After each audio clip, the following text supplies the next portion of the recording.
അപ്പോൾ എനിക്ക് പറയാനുള്ളത് ഒരു നമ്പർ നോക്കി നോക്കി റിപ്പീറ്ററായിട്ട് പോയിക്കൊണ്ടിരിക്കുകയാണ് 0.777. അപ്പോൾ അങ്ങനെ റിപ്പീറ്ററായിട്ട് പോകുമ്പോൾ അത് എങ്ങനെയാണ് റിപ്പീറ്ററായിട്ട് പോവുക? അപ്പോൾ ഞാൻ സപ്പോസ് ഒരു എക്സാമ്പിൾ പറയാം, 2/9 എന്ന് പറയാം. 2/9 വാല്യൂ എന്തായിരിക്കും? ഞാൻ 2/9 വെറുതെ ഹരിച്ച് നോക്കി, 2/9 ഹരിച്ച് നോക്കി. ആ 0.222 ഇങ്ങനെ റിപ്പീറ്റ് ചെയ്തു കേട്ടോ. 2/9 വാല്യൂ പറഞ്ഞിട്ടുള്ളത്. ഞാനൊരു 4/9 എടുത്തു. 4/9. സോ ഇങ്ങനെ നമുക്ക് 0.444 റിപ്പീറ്റ് ചെയ്യണം. ഓക്കെ 0.444 റിപ്പീറ്റ് ചെയ്തു. ഇവിടെ 0.222 റിപ്പീറ്റ് ചെയ്തു. 0.666 എന്ന് പറയുമ്പോൾ 6/9 അതല്ലേ, ഈ പോയിന്റ് മാത്രമുള്ള എടുക്കുകയാണെങ്കിൽ ഇവിടെ 2 ഉണ്ട് അല്ലേ, 2+ എന്നാക്കാം.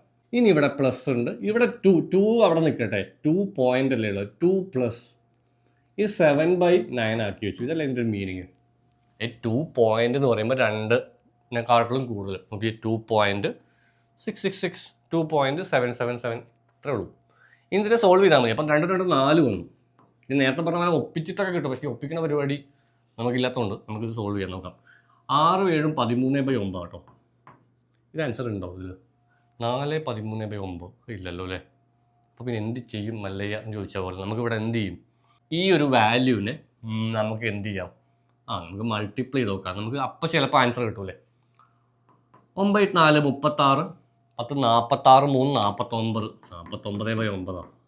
ഇതാണ് ശരിക്കും സത്യത്തിൽ ഇങ്ങനെയാണ് എക്സാമിന് വരിക. പക്ഷേ പൊതുവെ അപ്പം നിങ്ങൾക്കുള്ള ചോദ്യം ഇതാണ്, ചെയ്തു നോക്കുക, ഉത്തരം കമൻറ്റ് ചെയ്യുക.